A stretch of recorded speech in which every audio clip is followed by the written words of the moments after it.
سب سے پہلے ہم حضرت ابوبکر صدیق کو مانتے ہیں، پھر حضرت عمر فاروق کو مانتے ہیں، پھر حضرت عثمان غنی کو مانتے ہیں، پھر حضرت علی کو مانتے ہیں۔ لیکن اب جو نعرے لگتے ہیں ہمارے اہل سنت والجماعت کے نزدیک، پہلے نعرہ تکبیر لگتا ہے، پھر نعرہ رسالہ لگتا ہے، تیسرا نعرہ حیدری لگتا ہے، کیا حضرت علی کا پہلا نمبر ہے؟ دیکھیں یہ لوگوں کی بنائی ہوئی چیز ہے نا، ٹھیک ہے نا، لوگوں کے بنائے ہوئے نعرے ہیں، اللہ اور اس کے رسول کی طرف سے یہ کوئی ترتیب نہیں ہے یا کوئی ایسی چیز نہیں ہے۔ تو وہ ہر مسلک کی اپنی ایک وہ ظاہر ان کی سمجھ میں جو چیز آئی ہے انہوں نے اس کے مطابق کیا۔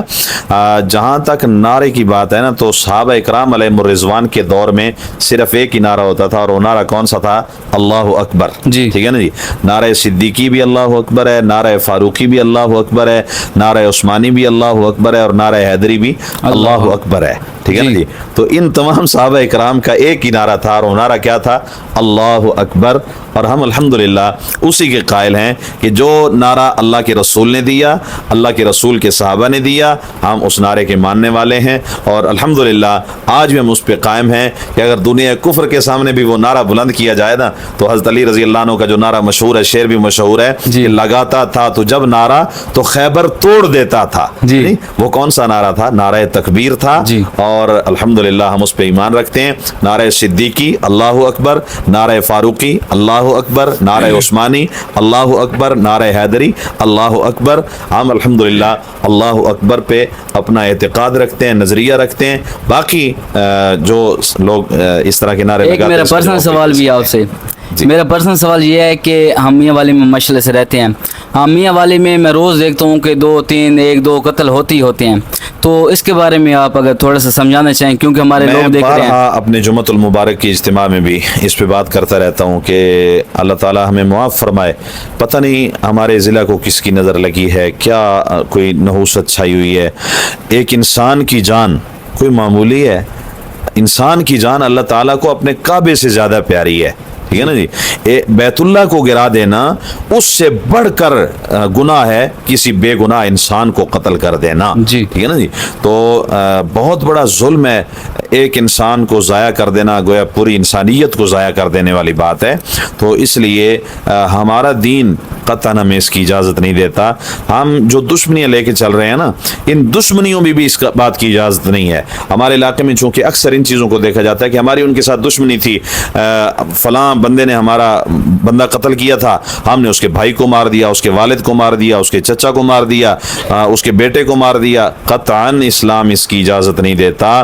شریعت مصطفیٰ نے تو ہمیں ان چیزوں سے منع کیا ہے۔ دیکھیں نا، اللہ کے رسول صلی اللہ علیہ وسلم جس زمانے میں تشریف لائے تو لوگ اسی طرح آپس میں دشمنیاں لے کے پھر رہے تھے۔ میرے پیارے نبی صلی اللہ علیہ وسلم نے ہمیں بھائی بھائی بنایا، ٹھیک ہے نا۔ اصل چیز تو یہ ہے کہ ہم دشمنیاں چھوڑ کر، یا دشمن تو ہمارے وہ ہیں جو اللہ اور اس کے رسول کے دشمن ہیں، ٹھیک ہے نا جی۔ مسلمان بھی آپس میں دشمن ہوتا ہے، قطعاً یہ چیز ٹھیک نہیں ہے۔ اسلام تو ہمیں اس بات کی اجازت دیتا ہے کہ بے گناہ کسی کیڑی کو مارنے کی بھی اجازت نہیں ہے، ٹھیک ہے نا جی۔ بے گناہ یعنی ہمیں تو اس بات کی طرف بھی تلقین کی گئی ہے کہ ایک مچھر جو ہے، ایک کیڑا مکوڑا جو ہے، بے گناہ بغیر کسی وجہ کے، ٹھیک ہے نا، آپ اسے بھی نہیں مار سکتے۔ تو انسان کی جان آپ کو کیا لگتا ہے یہ والدین کا حق ہے یا استاذہ کا حق ہے یا دوستوں کا؟ یہ غلط کہاں سے ہوتے ہیں بچے؟ دیکھیں، معاشرے میں سب سے پہلے تو ظاہر ہے سب سے پہلا حق ہے والدین کا، ٹھیک ہے نا جی، کہ والدین اپنے بچوں کو دین کی طرف راغب کریں۔ سب سے پہلی چیز اپنے بچوں کو دین کی طرف راغب کریں، انہیں اللہ اور اس کے رسول کی پہچان کروائیں، ٹھیک ہے۔ اللہ اور اس کے رسول کی پہچان ہوگی، دین کی تعلیم ہوگی، نماز روزے کی پابندی ہوگی، تو یقیناً دل میں اللہ کا خوف آئے گا، اور جب اللہ کا خوف آئے گا تو پھر یقیناً انسان کسی جان کو ضائع کرتے ہوئے اللہ سے ڈرے گا، ٹھیک ہے نا جی، کہ میں کتنا بڑا ظلم کر رہا ہوں، جس کو میں مار رہا ہوں اس کے بچے کہاں جائیں گے، اس کے بوڑھے ماں باپ کہاں جائیں گے، اس کے بہن بھائی کہاں جائیں گے۔ آپ نہیں دیکھتے ضلع کے اندر کئی دفعہ ایسے قتل و غارت گری ہوتی ہے، ایک نوجوان کو قتل کر دیا گیا، اس کا کمانے والا کوئی بھی نہیں، بوڑھے ماں باپ کا سہارا وہ ہے، اپنے بیوی بچوں کا سہارا وہ ہے، اپنے اپنے بہن بھائیوں کا سہارا چھوٹوں کا وہ ہے, جی. ٹھیک ہے نا, وہ ایک بندہ ہوتا ہے اور اس کو روانہ کر دیا جاتا ہے, تو نہیں کتنا بڑا ظلم ہے, ظلم ہے, گناہ بھی ہے. تو میں نے عرض کر دیا کہ بیت اللہ کو گرانے سے زیادہ گناہ ہے یہ, جی. تو اس لیے ہمیں اجتناب کرنا چاہیے, ان چیزوں سے بچنا چاہیے.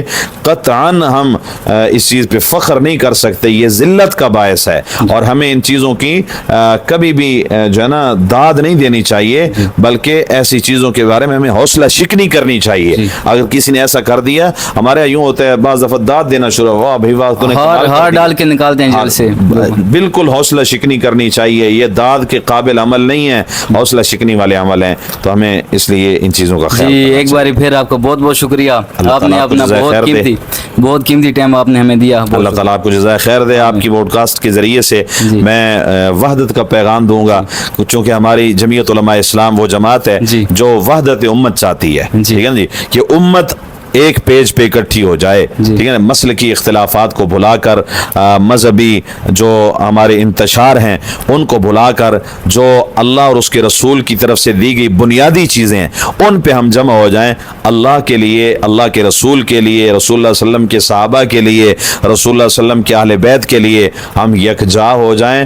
ہمارے دشمن وہ ہیں جو اللہ اور اس کے رسول کے دشمن ہیں, ہم آپس میں دشمنیاں اور اختلافات ان چیزوں کو بھلا کر ایک ہو جائیں, اور اس ایک رسی پہ جب ہم قائم ہوں گے نا جو اللہ اور اس کے رسول کی طرف سے دی گئی ہے, تو یقیناً پھر دشمن کا ہم مقابلہ بھی کر پائیں گے. فلسطین کے اندر کیا حال ہو رہا ہے, ٹھیک ہے نا, غزہ کے اندر کیا صورتحال ہے, یہ دشمن کیوں غالب ہے, اس لیے کہ ہم چھوٹے چھوٹے فرقوں میں بٹ گئے, ٹھیک ہے, ہم اپنے آپ کو تقسیم کر لیا, اور اس تقسیم ہونے کی وجہ سے دشمن فائدہ اٹھا رہا ہے. تو ہمیں اللہ تعالیٰ یکجا فرمائے, اور اللہ تعالیٰ ہمیں وحدت نصیب فرمائے, اللہ اپنے کلمے پہ ہمیں جمع فرمائے. بہت شکریہ. بہت شکریہ.